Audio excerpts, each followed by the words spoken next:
were two things I remember she said. Number one, they discovered na wala daw paper trail ang marami sa mga reklamo against Garcia. Number two, she said Garcia wasn't naming his properties. He only started naming them when they agreed to the plea bargain. But why do you expect the accused to, name the properties himself? Well, that's what I call, the investigator must have this fortitude to dig deep. Just like what Jaime Mendoza did. Yes, yes. It was there already, yung mga hawak na dokumento ni Yes. Jaime Mendoza. Plus what was shocking was, sabi nga niya na sinabi niya sa nag-deny. So there was really a very effort, concerted yeah, to suppress the evidence. Yeah.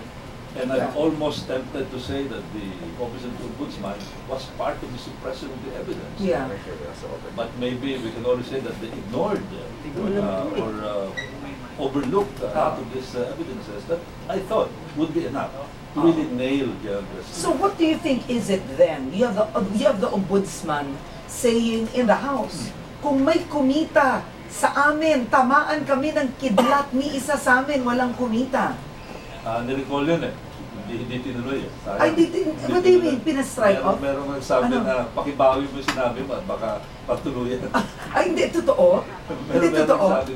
Alright, okay. You know, a lightning is not as precise a weapon as a rifle, for example.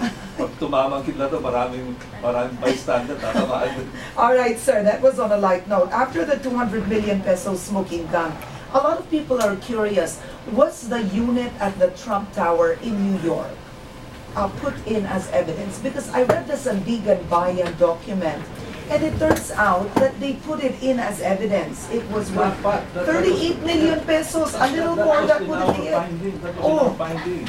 Plus, there's so many bank accounts, there's a lot of cash. So sabi ko nga, consider his position. Yeah. If he was not the J6 or controller at that time, and you discover him with a lot of money, maybe you can justify that maybe sa ibang galing yan, no? Baka sa mga kickback yan, o kaya extortion. Yeah. But he was the controller. Yeah. The word is controller. He had control of the funds, Yeah. the multi-billion peso funds of the government. And here, he discovered he has a lot of funds. So to me, Yeah. that is plunder. Okay. Not to mention the additional evidences that were discovered that were there already. Had they exerted enough effort.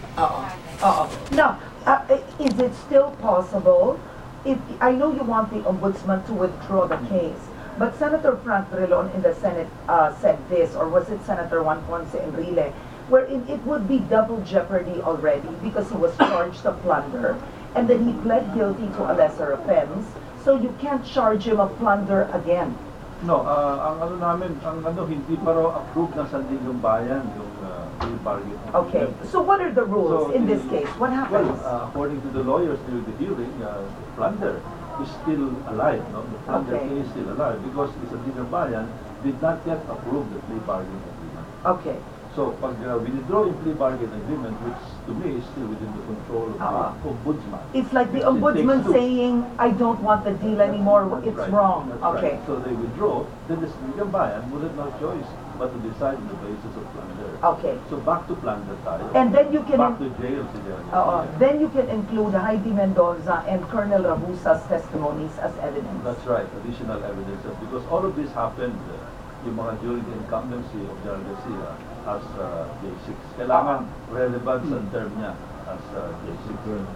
Now, is the Ombudsman ever answerable for anything? Because what's very interesting is it turns out General Garcia was convicted by court-martial in 2005, sentenced to 2 years of hard labor, convicted by the Sandigan Bayan for perjury in 2009.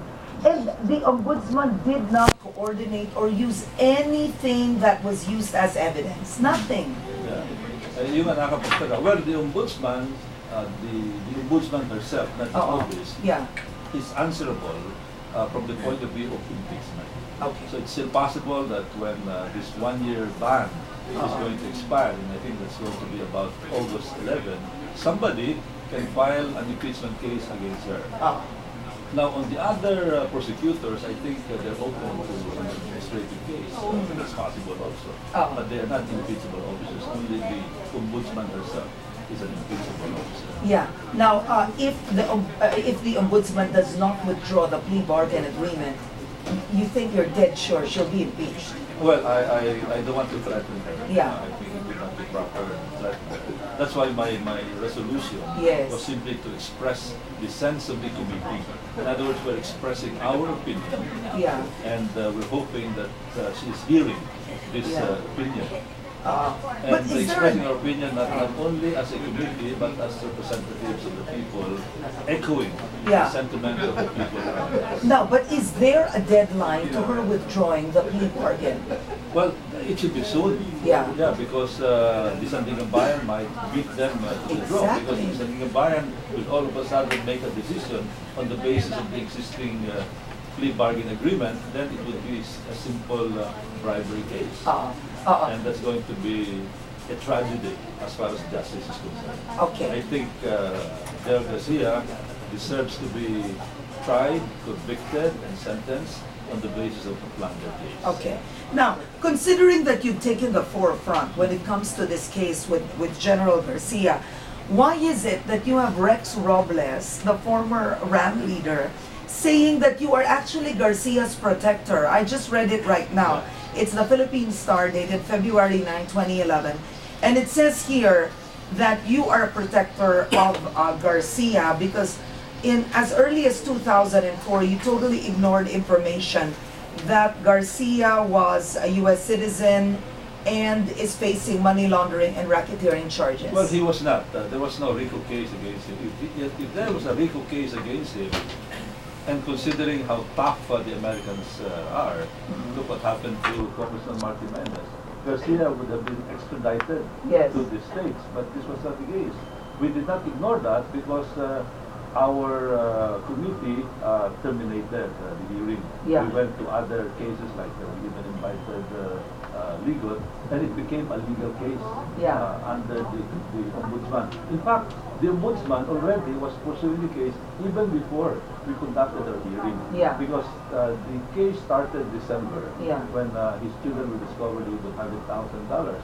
He was suspended from the position or removed from the position of J6 March 2004. I was still a civilian during that time. It was Yeah. the campaign period. I became chairman of the Committee on National Defense around late August or early September 2004. We started an investigation October 2004, but the Ombudsman was already hot on his trail under Ombudsman Marcelo. Yes, yes. So, but this was highlighted when we came into the picture because before that, it was very quiet.